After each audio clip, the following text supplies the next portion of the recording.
Good morning, hallelujah, praise God. This is our first upload video sa ating YouTube channel, no, The Enlightened Christian Ministry, TECM. Yan, ako po si Brother Jake, ang ating, ang inyo pong head admin sa ministry, yan, The Enlightened Christian Ministry. So, hello po sa lahat ng mga nakikinig ngayong umagang ito, ngayong oras na ito, kung anong oras mo man ito plinay, kapatid, hindi aksidente. Hindi po aksidente na ikaw ay narito ngayon. So, tayo po ay makinig ng salita ng Diyos. But before that, let's pray. Yes, hallelujah, praise God. Nawa po Panginoon, ang salita na amin pong maririnig ngayong umagang ito ay tunay na magrema sa aming mga puso at isipan. I-bless niyo po ang bawat isa po sa amin, Lord God. Patawarin niyo po kami sa amin po mga pagkakasala, sa puso, sa isip, sa salita at sa gawa. Sinasadyaman po ito, hindi, Panginoon. Nawa po, Panginoon, gawin niyo po maging karapat-dapat po kami, Panginoon, na tumanggap ng mga kaloob na ito, Panginoon, lalong-lalo ng pagpapatawad. Yes, Lord God. Ngayong umagang ito, pagalingin niyo po, Panginoon, ang bawat may sakit, Panginoon, kung ano man po mga dinaramdam po nila, Panginoon, depression man yan, Lord, mula ulo hanggang paa, physically, Lord, ganun din po sa spiritual, Panginoon, sa mga nakakaranas ng spiritual dryness, Lord God. Yes, pagalingin niyo po ang bawat isa, Panginoon, panumbalikin niyo po ang fire sa puso ng bawat nanlulupaypay, Panginoon. Yes, Lord God, maraming salamat po, Diyos. At pinupuri ka po namin, pinapasalamatan ka namin, sinasamba ka namin sa pangalan ni Jesus. Amen. So, ang title ng ating pag-usapan ngayon ay, ang mga mayayaman ba ay makakapasok din sa kaharian ng langit?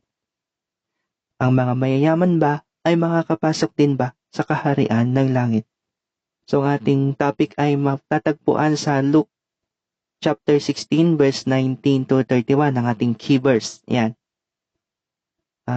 Let's listen po, mga kapatid. Pakinggan po natin ito. Yan. May isang mayamang ladlang nagdaramit ng mamahalin at saganang-sagana sa pagkain araw-araw. May isa namang pulubing nagngangalang Lazaro na tadtad ng sugat sa katawan at nakahiga sa may pintuan ng mayaman, sa hangad na matapunan man lamang ng mga mumong nahuhulog mula sa hapag ng mayaman. At dooy nilalapitan siya ng mga aso at dinidilaan ang kanyang mga sugat. Namatay ang pulubi at siya'y dinala ng mga anghel sa piling ni Abraham sa langit bilang isang parangal. Namatay rin ang mayaman at inilibing. Sa gitna ng kanyang pagdurusa sa daigdig ng mga patay, natanaw ng mayaman si Lazaro sa piling ni Abraham. Kaya't sumigaw siya, "Amang Abraham, maawa po kayo sa akin. Utusan po ninyo si Lazaro na isawsaw sa tubig ang dulo ng kanyang daliri at basain ang aking dila, dahil ako'y naghihirap sa apoy na ito." Ngunit sumagot si Abraham, "Anak, alalahanin mong nagpasasaka sa buhay noong ikaw ay nasa lupa, at si Lazaro naman ay nagtiis ng kahirapan. Subalit ngayon ay maligaya siya rito samantalang ikaw na may nagdurusa riyan. Bukod dito, may malaking bangin sa pagitan natin, kaya't ang mga naririto ay hindi makakapunta dyan at ang mga naririyan ay hindi makakapunta rito." Ngunit sinabi ng mayaman, "Kung gayon po, Amang Abraham, ipinapakiusap ko pong papuntahin na lamang ninyo si Lazaro sa bahay ng aking ama, sa aking 5 kapatid na lalaki. Suguin po ninyo siya upang sila'y bigyang babala, upang hindi sila humantong sa dakong ito ng pagdurusa." Ngunit sinabi sa kanya ni Abraham, nasa kanila ang mga sinulat ni Moises at ng mga propeta. Iyon ang kanilang sundin. Sumagot ang mayaman, "Hindi po sapat ang mga iyon. Ngunit kung magpapakita sa kanila ang isang patay na muling nabuhay, magsisisi sila at tatalikuran ang kanilang mga kasalanan." Sinabi naman sa kanya ni Abraham, kung ayaw nilang sundin ang mga sinulat ni Moises at ng mga propeta, hindi rin nila paniniwalaan kahit ang isang patay na muling nabuhay. Amen. Hallelujah. Purihin ng Diyos. Ayun, so, yan, purihin ng Diyos sa kanyang banal na salita. No? So, makikita natin, no, dito sa pagbasa ngayon, dito sa particularly sa Luke chapter 16, no, sa ating key verse, Luke 16 verse 19 to 31, no. So, makikita natin na nagmamakaawa ang taong mayaman, no? Kay Ama Abraham, no? Kay Abraham, sabi niya, no? Siguro sobra ang kanyang nadaramang init, no, sa apoy, no? Ganito kasi katindi ang apoy sa impyerno. So, dito natin makikita na ito ay hindi symbolical, no? Kasi sabi ng iba, ang impyerno daw ay symbolical, no? Sabi nila, simbolo lang yan, it's not a place, it's not a place of suffering. Sabi nilang ganon, no? Meron pa nga mga movie, sinasabi nila na ang impyerno daw ay isang masayang lugar, puno ng party-party, gimmick, ganito. So, dito natin makikita na hirap, sabi nung mayaman, no? So, parang inuutusan pa niya, no, si Abraham, no? So, siguro feeling niya may power pa rin siya, no? Inuutusan niya si Abraham, Ama Abraham, kung pwede, sabi niya, sabihan mo po si Lazaro na pumunta dito, na basahin niya yung kamay niya at idampi niya sa aking dila at ako'y hirap na hirap sa apoy na ito. Sabi. Ano ba, mamaya pag-usapan natin, no? Ano ba ang masamang ginawa ng mayaman, no? Pag-usapan natin yan mamaya, no? Pero sa punto na yon, no? Ang sabi, no, ang sabi pa ni Ama Abraham, no, na merong malaking bangid, no, sa pagitan ng langit at ng impyerno. So, yung mga nandyan, di makakapunta rito, at ng mga nandito ay hindi rin makakapunta diyan, no? So, wala nang pag-asa, no? Kapag ikaw ay talagang nakarating na sa eternal life mo, no, mapalangit man yan, no, impyerno, hindi ka na makakalis doon. Doon ka na. Magpasawalang hanggan, no? So, ito po ay hindi pananakot. Ito po ay isang babala na sabi nga sa Hebrews 9:27, no, na minsan lamang sapagkat ang tao ay itinakda na mamatay na minsan at pagkatapos ay ang paghukom. So, ibig sabihin nun, isang beses lamang tayong dadaan sa mundong ito at pagkatapos nun ay ang paghuhukom. Now, pag-usapan natin, no? Kung titingnan natin yung istorya ng mayaman, no? Una, hindi siya nakasulat sa aklat ng buhay. Walang sinabi dito sa Bible na mayroong pangalan yung mayaman, no? Wala siyang pangalan. Merong mga siguro mga Bible scholar na may mga theory sila kung ano talaga yung pangalan nung mayaman, pero sa Bible talaga napansin natin na walang pangalan yung taong mayaman. Pero yung taong mahirap, may pangalan siya. Ang pangalan niya ay Lazaro, no? So, kung titingnan natin, no, ano ba ang masamang nagawa nitong mayaman? Hindi naman siya, sorry for the word ha, hindi naman siya rapist, hindi naman siya adulterous, hindi naman siya murderer, no? Hindi naman siya, kung tutusin, hindi naman siya, kumbaga ay masasabing mayroong mga malalalang kasalanan. Pero bakit? Bakit siya napunta doon? No? Anong nagdala sa kanya ron? Sa impyerno? No? Ba't siya nandun? No? Kung tutuusin, di ba? Wala naman siyang ginawa. Yun na nga eh. Wala siyang ginawa. So, ang naging kasalanan nitong mayaman na ito ay nakikita niya si Lazaro na kumbaga dinidilaan ng aso yung kanyang mga sugat, ni hindi man lang niya tinutulungan, ni hindi man lang niya pinapakitaan ng awa. Basta ang nais lang niya ay yung kayamanan niya, nais lang niya basta ako maginhawa. Siguro sabi niya, basta ako maginhawa ang buhay ko. no? Maginhawa ang buhay ko, maayos ang buhay ko, nagdaramit ako ng maayos. Oo, tama. Yung mayaman, nagdaramit ng maayos, samantalang si Lazaro ay hindi maayos ang kasuotan. Maaaring wala siyang pangbili, maaaring talagang nasa suffering stage siya, no?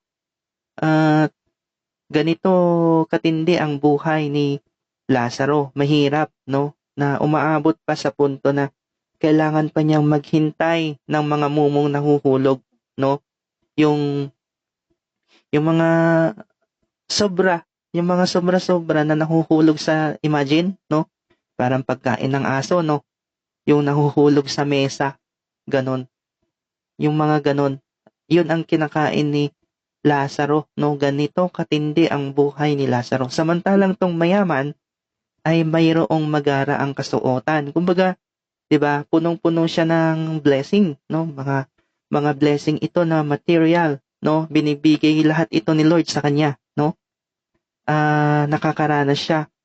Bakit nga ba pinaranas ito ni Lord sa kanya? Una, pinaranas ito ni Lord sa kanya upang i-share niya sa iba. Kaya nga, sabi, ikaw ay pinagpala upang ikaw ay pagpalain din. So, maging, kung paano ka binibless ng Panginoon ay maging blessing ka rin sa iba. Ito yung pinakamahirap, no? Ang gusto kasi ng karamihan sa atin, no, ay akin lang to, akin lang to, akin lang to. Basta, mahalaga, meron akong kayamanan, meron akong, marami akong pera, wala akong pakialam sa'yo, no? So, ito yung dahilan kung bakit siya napunta sa impyerno, yung pagiging makasarili niya, no? Napunta siya sa tinatawag na daigdig ng mga patay, no?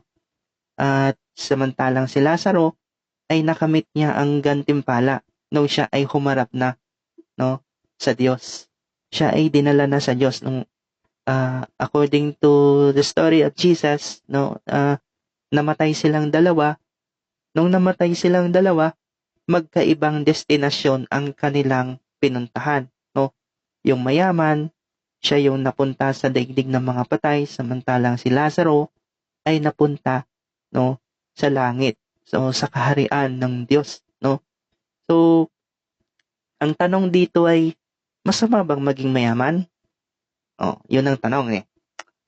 Masama ho bang maging mayaman? Ang sagot po ay hindi, no? Masama lang ang kayamanan kung wine-worship mo na yung kayamanan mo. Wine-worship mo na yung pera mo. Wala ka nang pakialam sa mga kapatid mo. Wala ka nang pakialam sa kapwa mo. Diba?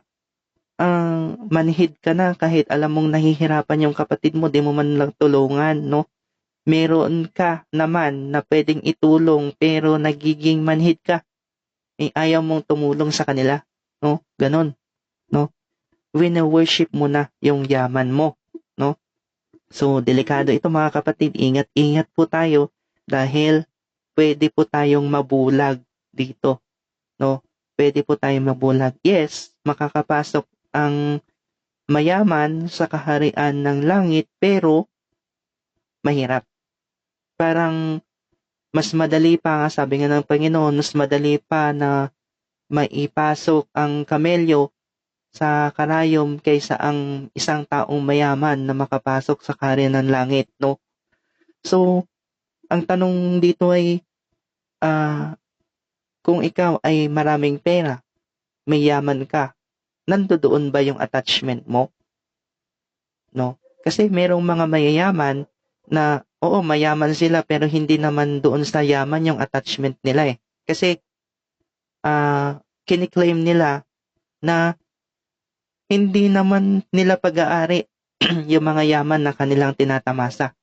Lahat ito ay galing sa Diyos. So, wala kang yaman na sarili mo. Lahat ito bigay ng Diyos. Tayo ay mga tinatawag lamang na mga manager, mga fund manager lang tayo.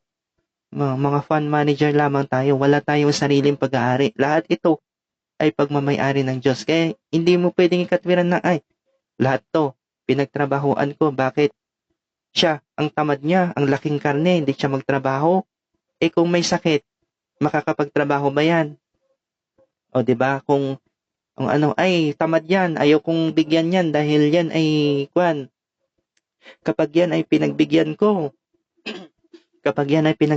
baka mamihasa. Kaya hindi ko na lang siya bibigyan.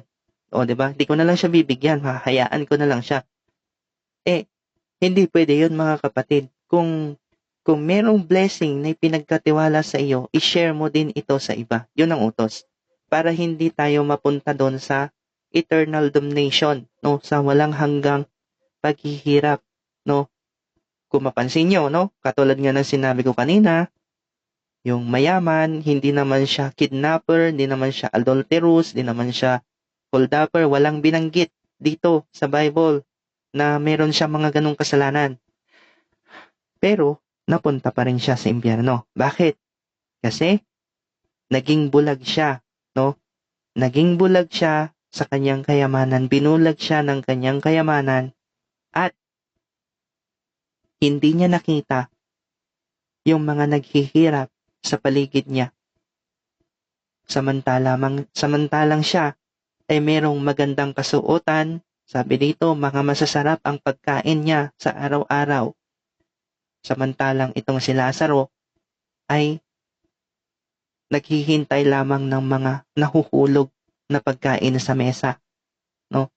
Halos pagkain na ng aso, no? Pero ito ay pagkain para sa kanya, no? So, napakasimple ng pamumuhay niya. Pero nung sila ay humarap na sa hukom, iba yung destinasyon nila, no? Nakita natin 'yon, no? So, may babasahin pa po tayo, no? Babasa pa tayo. Wait lang po.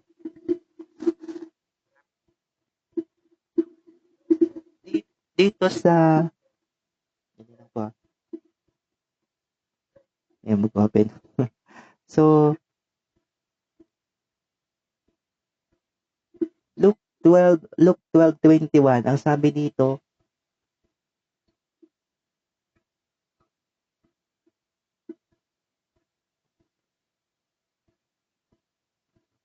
ganyan ang mangyayari sa taong nagpapayaman sa sarili, ngunit mahirap sa mata ng Diyos. Ano? So, ganito raw ang mangyayari, no? So, magkakaroon ng walang hanggang pagdurusa, no? So, magkakaroon ka ng pagdurusa kapag nagpapayaman ka sa iyong sarili, ngunit mahirap ka naman sa mata ng Diyos. Ngayon, meron din bang mga taong mahihirap na makakapasok sa impyerno? Yes, meron din po. Yung feeling, yung bang mahirap ka na pero hindi ka pa connected kay Christ. Naku, ang saklap nun, di ba? So, naging mahirap ka na dito sa mundo, tapos pagdating ng eternal life, no? Pagdating ng eternal life mo ay sa impyerno ka pa rin mapupunta, no? Doon ka pa rin sa eternal damnation mapupunta, no? So, mahirap 'yon, no? Wala kasi sa yaman at kasaganahan ang pag-asa sa langit. Only by the grace of God, no? By the grace of God.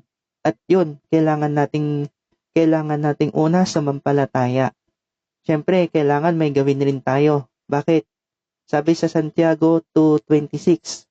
Dito sa Santiago 2:26, ang sabi dito, kung paanong ang katawan na walang espiritu ay patay, ganun din naman ang pananampalatayang walang kasamang gawa ay patay, no? So, hindi sapat, no, na tayo ay sumampalataya lang pero walang bunga, no? Walang bunga yung ating pananampalataya, no? So, hallelujah, praise God, ano? At yun ang buhay na gusto ng ating Panginoon, no? Yun ang bunga. Yung pananampalataya natin, sinasamahan natin yun ng gawa. Okay?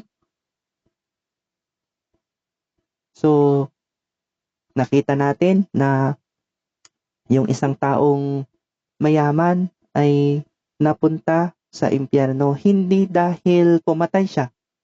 Yung mayaman napunta sa impyerno hindi dahil sa kumidnap siya, kundi hindi niya nakita, no, nabulag siya sa kayamanan. Nabulag siya na basta ang siguro sa isip-isip niya, ang importante, maganda ang buhay ko. Ang importante is maayos ang kalagayan ko. Bahala ka dyan. 'Di ba? Bahala ka dyan. Aanhin mo naman ang yaman, no? Kung dukha ka naman sa paningin ng Diyos, aanhin mo ang yaman sa sarili mo kung dukha ka sa paningin ng Diyos, no? Again, hindi masama ang maging mayaman, no? Hindi masama 'yon. Pero yung yun na lang lagi ang pinaka-priority mo, ang magpayaman, magparami ng pera.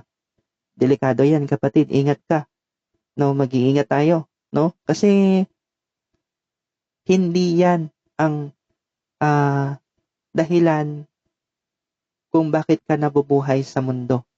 Ang dahilan kung bakit ka nabubuhay sa mundo ay upang maglingkod sa Diyos, mahalin ang Diyos, at para sa Diyos. Yang buhay mo para sa Diyos, no? So, sabi ko nga kanina, may mga mayayaman na ang focus nila ay si Lord, no? Na hindi sila naka-attach sa mga kayamanan sa mundo. Naka-attach pa rin sila kay Lord. Sana ganun din tayo, no?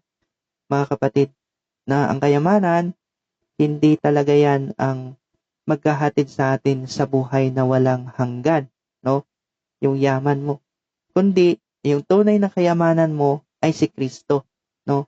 Ang tunay na mayaman ay yung taong marunong magmahal. At ang tunay na mayaman ay ang taong mayroong Kristo sa kanyang puso, no? Kung mayroong Kristo sa puso mo, tunay na mayaman ka, no? Yun ang kinikilalang kayamanan ng Lord na hindi kinikilala ng mundong ito, no? So, yun lang po mga kapatid. And I hope meron pang karugtong ito, no? Sana madugtungan pa itong topic natin ito. Napakaganda po, no? Praise God. So, let's pray. Hallelujah! Praise God! Maraming salamat po sa panibagong aral na naman na ito na amin po natutunan ngayong umagang ito, Lord. Ngayong oras na ito, nawa po, Lord, pagpalain niyo po, Panginoon, ang lahat ng mga nakikinig, Panginoon. Yes, Lord God, lahat po, Panginoon, ng mga nakapag-reflect, Panginoon, sa kanilang puso at isipan, nawa hindi po ito maalis, Panginoon, sa kanilang puso, Panginoon, itong aral na to. Yes, Lord God, patuloy mo po, Panginoon, na bigyan ng biyaya ang lahat, Panginoon, ng mga nananalig sa iyo, Panginoon. Yes, Lord God, more knowledge and wisdom sa mga nag-aaral, Panginoon, sa mga nagtratrabaho, Lord God.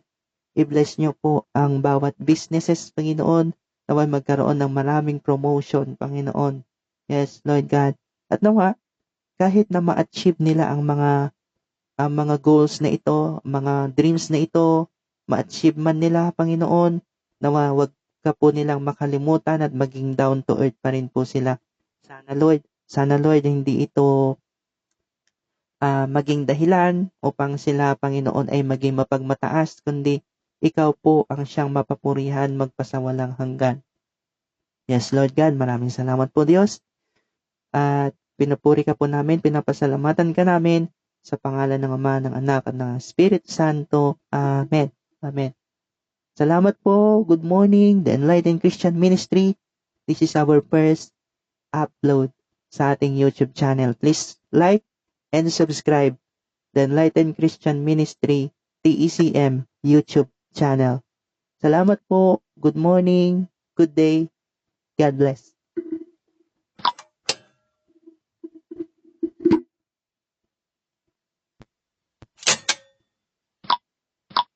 Battery, characters. Default. Swipe up to the mark. Camera button. Easy pause button. The button.